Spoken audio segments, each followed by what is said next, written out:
وريه محمد صالح marka ugu horeysa soo dhawow.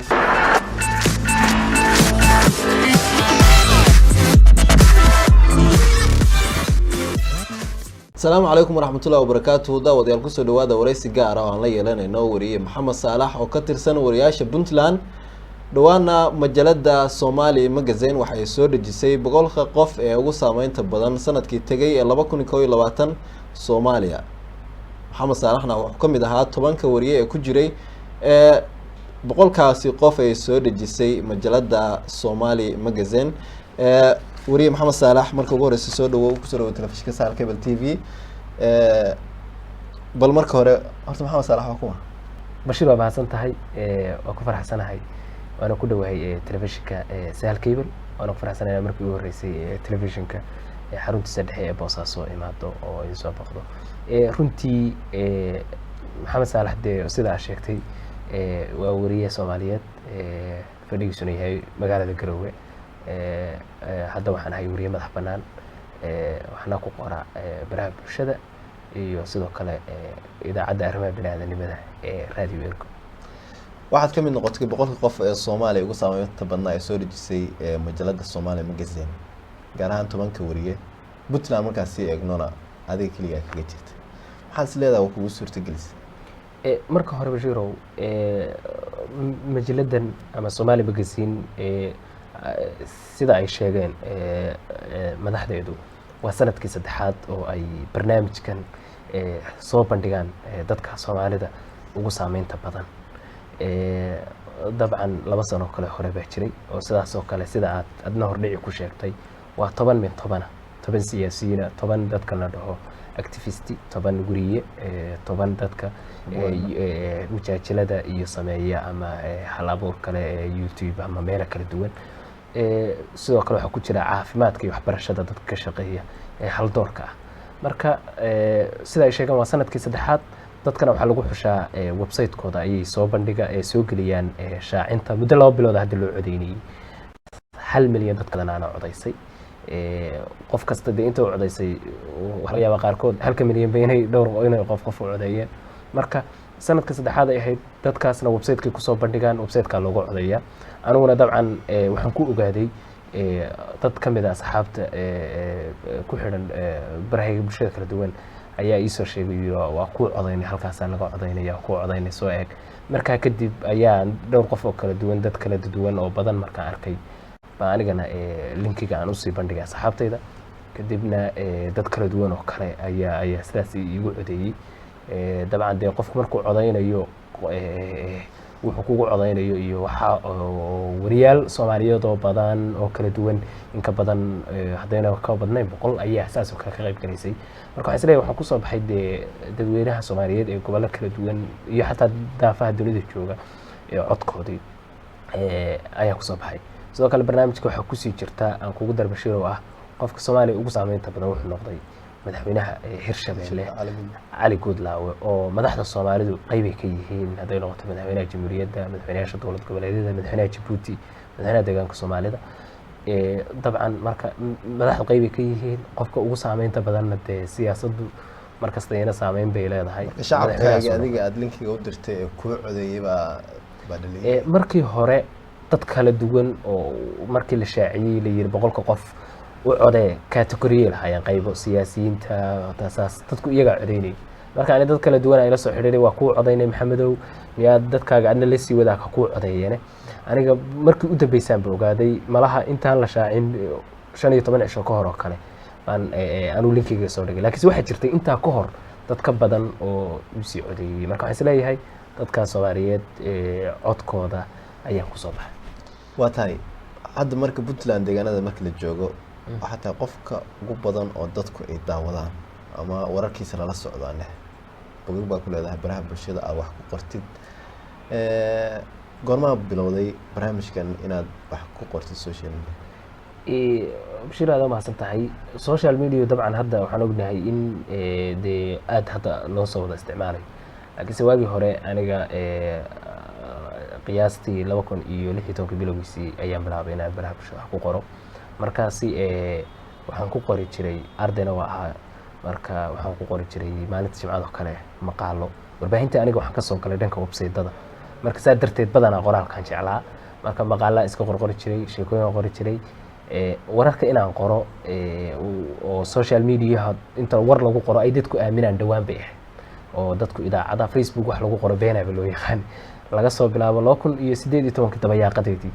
baa dadku fahmeen in social media warar Facebook lagu qorqori karo markaasna dabcan u malayma inaa dadkii ugu horreeyay ahay laakiinse waxaan hubaa markii la bilaabay oo dadku ay xoogaa soo fahmeen anuu sheekooyin aan ku qori jiray iyo hadba warbixinta markaa ugu weyn ee Soomaalida baan markaasna waxaan bilownay inaan break newska iyo wararka degdega iyo sheekooyinka iyo dhacdooyinka ku qorno حتى فيديوهذا إن تذكر لوسو قريو لايف لصاروا iyo hadda ay ahayd waad la socotaa marka dabcan xilligaasaan bilaabay waxaan ii sahashay inaan warbaahinta dhanka website-da ka soo galay qoraal baa waxay qofba meel ka soo galay waxa laga yaabaa in TV aad ka soo gashay qof kale raadiyo ka soo galay qofba dadku waagi hore ay wargeysi ka soo gali jireen anigu laakiin xilligii website-dadu ay aad ka u calan waleeyeen 2015 2016 iyo horaanteedii baan soo galay warbaahinta xilligaasna waxay ahayd xilligii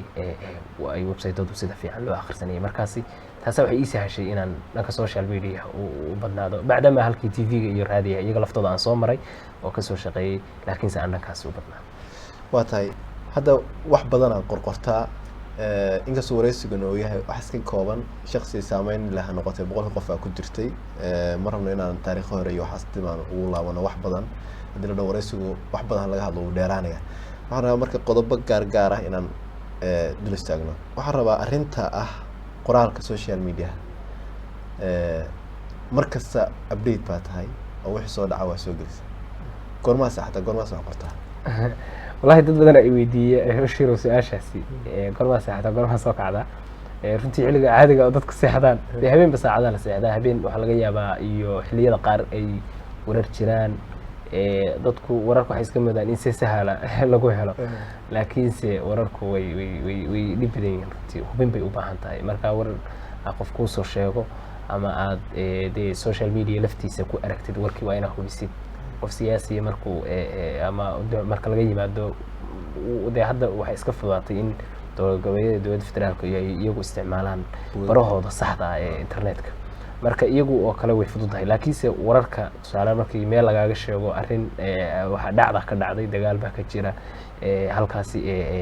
siyaasiyiin shir qabtay arrin bay ka soo saareen hebel baa la casilay wararka xasaasiga oo kale social media lama soo geliyo marka hore hadal haynay ku soo baxaan markaas waxa laga yaabaa in xidhiidho kala duwan waa leeyahay oo siyaasiyiinta iyo bulshada ay ku dhig dadku marka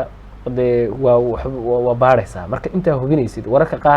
qaarkood markaan hubin waayo gobolada ay xidhiidhkooda ugu yaryahay waa iska daaya marka dabcan xilliga dadku caadiga ay baan seexdaa mararka ay Star War ku jiro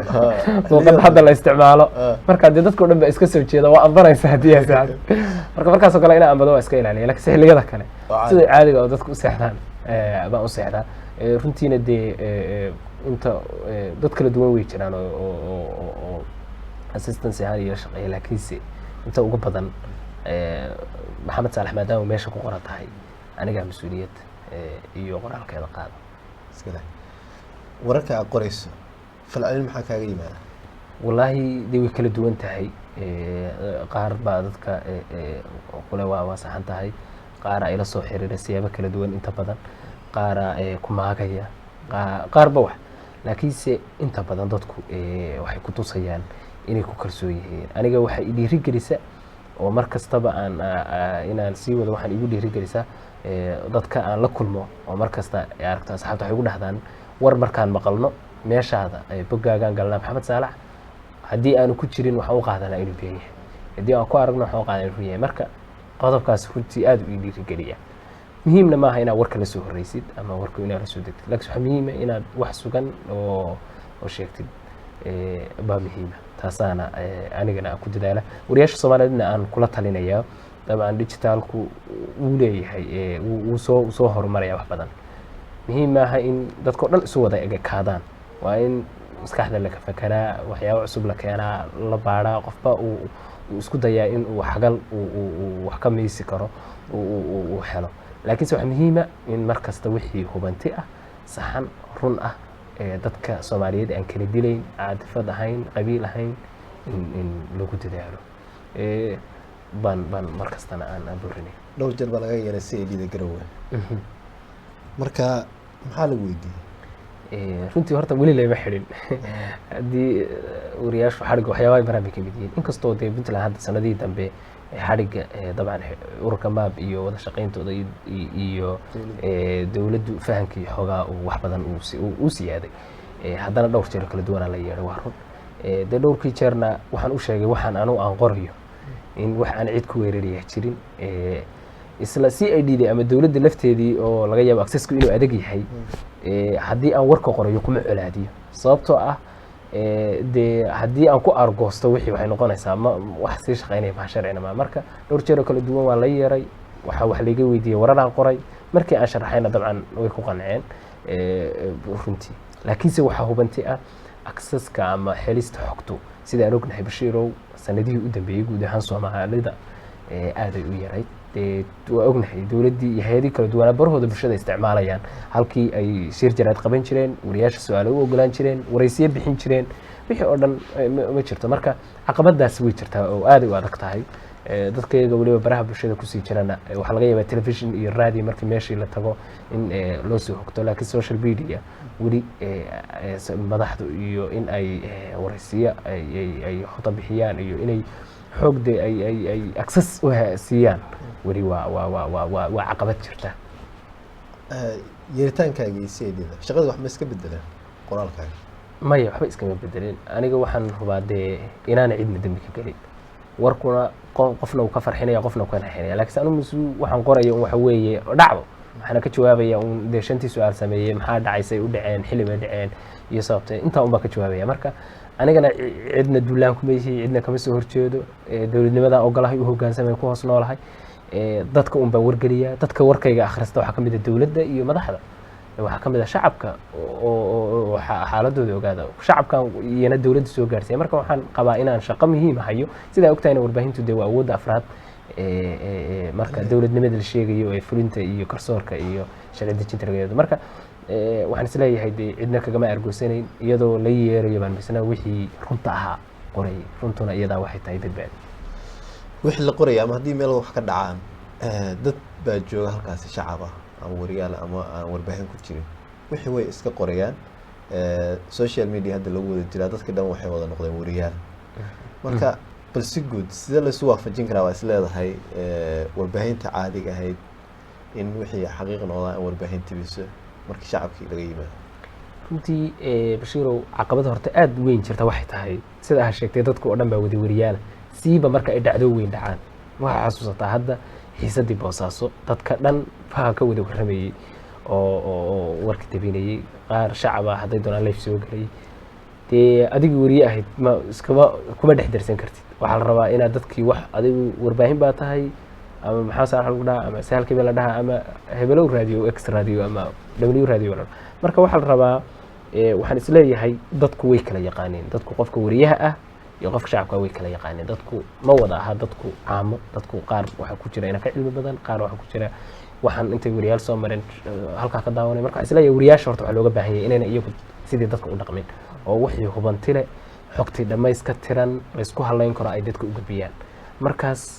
waxay imanaysaa in wixii yimaadaan tan kalena dee qofku uma baahna qofka wariyaha iyo warbaahintuba in ay warka ka qaataan baraha bulshada laakiin warka waxa loo baahan yahay isha saxda ah inay ka qaataan markii la dhaho dowladda waxaa sheegtay markii la dhaho ciidan hebel waxaa sheegtay in dee access la heli karo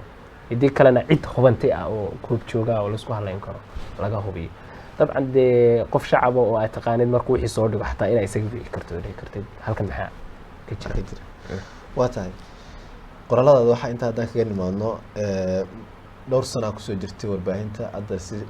badan weynaa lagu yaqaanaa dadka reer Puntland oo dhan way ku wada garanayaan maalin dhamaystiri caqabad weyn inta kugu timi miidiyaha iyo warbaahinta isaga bax runtii caqabado way jireen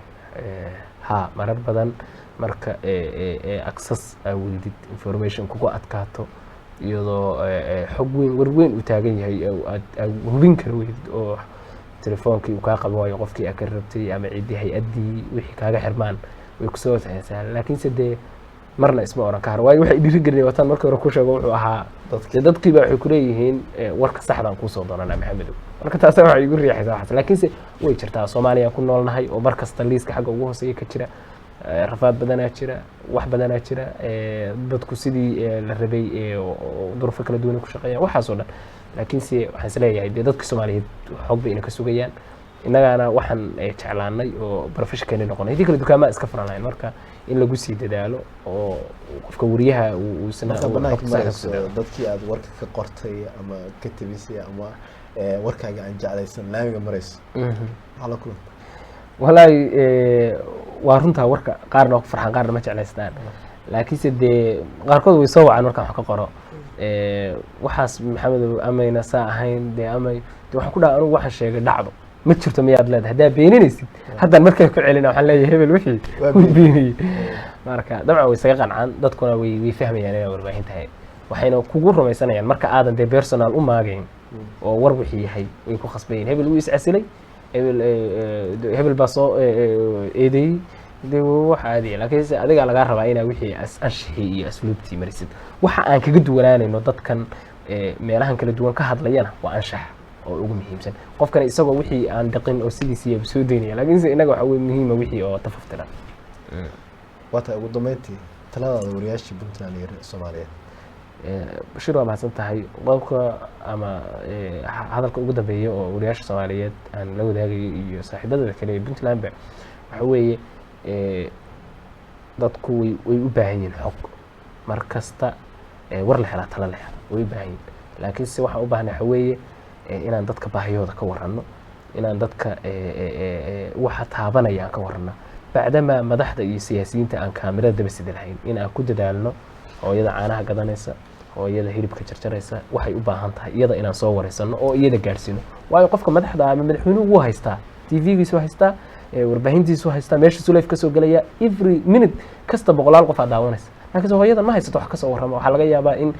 caawa korontada aageeda ka maqan tahay in caawa biyihii ka maqan yihiin wax ka soo warramo ma haysato iyada u baahan marka wariyaasha waxaan kula dardaarmay in dadka jilicsan iyo dadkaasi ay xooga saaraan iyagana ay microphone wax la dhaado ama warbaahinta waa face of the voiceless waa codka kuwa aan codka lahayn marka kuwa aan codka lahayn inaan ku dadaalno iyaga ka soo warrano iskuna dayno inaan warbaahinta haddii aan xanaaqsannahay haddii aan faraxsannahay inaan aan ku sugnaano jawigeena dhexe oo kala xukunno waxa la dhahaa warbaahintu waxay kor ka daawanaysaa kulli shacabka dawladda inaan booskeena ku sugnaano oo aysan na saameyn waxyaabaha agteena ka dhacay haddii adeerka dawladda xidhamaha inaad dawladda u carurtid haddii adeerka xil loo magacaabo maaha inaad dawladda ammaantid mar kasta waa inaad wixii runta ah aad sheegtaa war la helaana waa tala la helaa